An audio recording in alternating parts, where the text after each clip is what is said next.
So now we're going to be working on a classic T-Bone Walker track. This is called Pop Ain't Salty.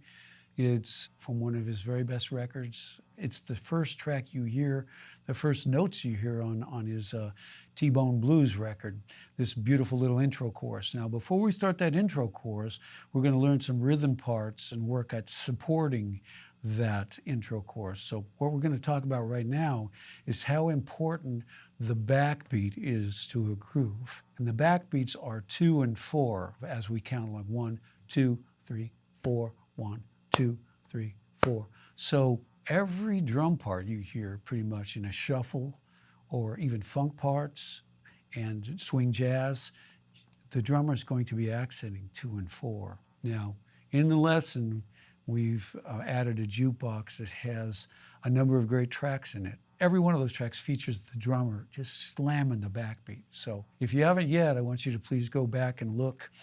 Check out Fran Castrino with the Fabulous Thunderbirds just smacking the backbeat as he plays with Jimmy Vaughn on the tune Wait on Time.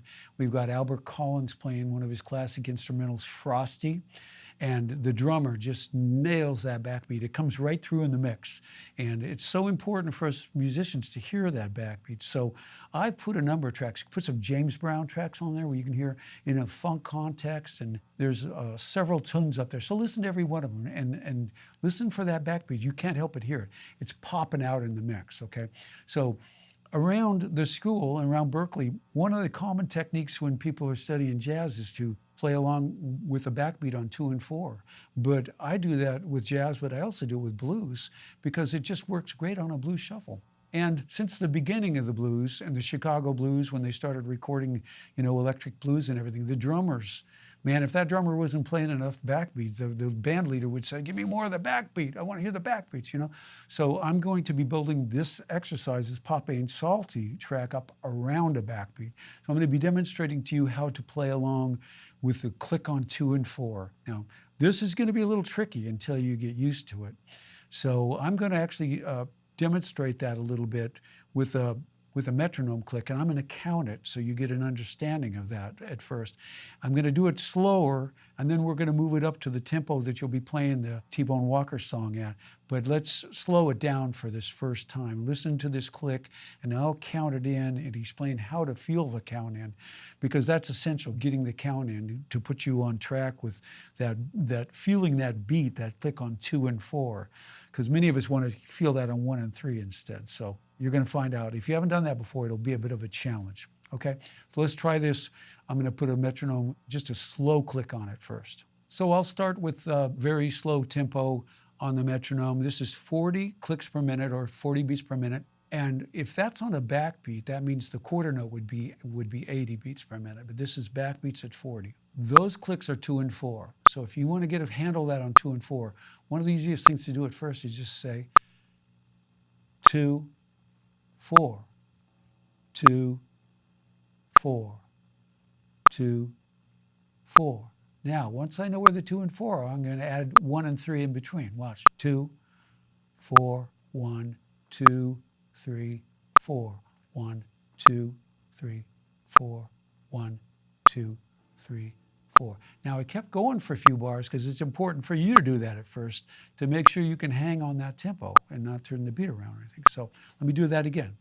This is 2, 4, 2, 4, 1, 2, 3, 4, 1, 2, 3, 4, 1, 2, 3, 4, 1, 2, 3, 4. This is just like the way every band director, for those of you might have taken band or high school jazz band or whatever, they count a track, they go 1, 2, 1, 2, 3, 4, and that is the backbeat. So you'll notice 1, 2, 1, 2, 3, 4, 1, 2, 3. So if you've heard that before, that is giving us the backbeat right there. Now I'm going to say that same thing, only I'm going to sync in with those clicks, making the click that my fingers were just doing. So let me demonstrate that a couple times. What you have to do when you do that, you have to find that 1 and 3 between the clicks at first. And this is going to take a little getting used to. So now I'm going to turn the metronome back on and demonstrate that for you. Here's how I'm going to count it in.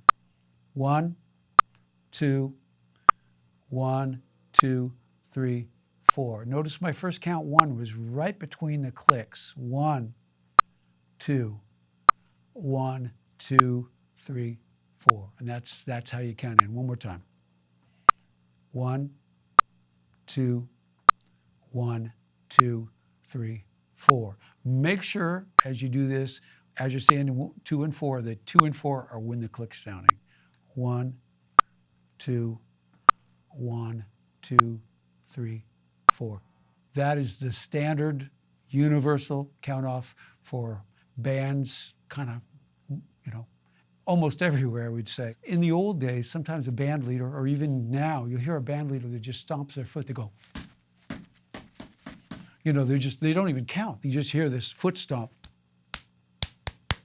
That's the tempo. 1, 2, 3, 4, 1, 2, 3, 4, 1, 2, 3. That could be up tempo, could be medium or whatever. I'm going to try right now counting in a few different tempos for you, because you're going to have to practice counting in a different tempo. So I'm going to pick the metronome tempo up a bit now to maybe 60 beats per minute on the backbeat.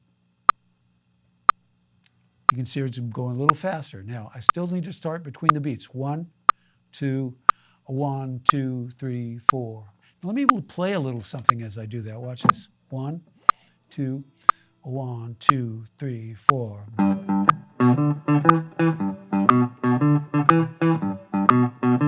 Okay, that's how I'd lock a part in with that, with a backbeat on 2 and 4.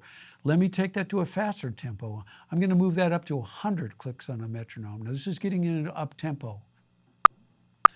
Okay, 1, 2, 1, 2, 3, 4. 1, 2, 1, 2, 3, 4.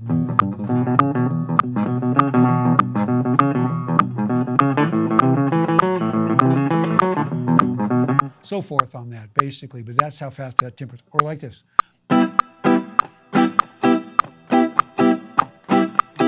1, 2, 1, 2, 3, 4.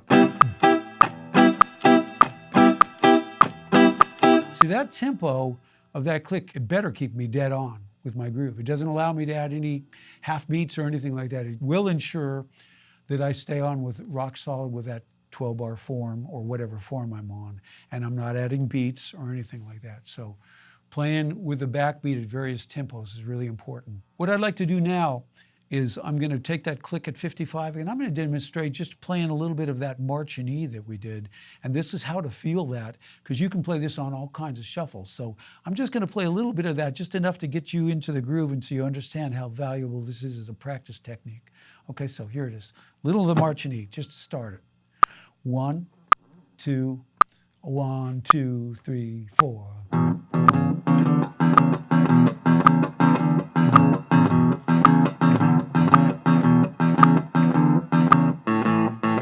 So forth. I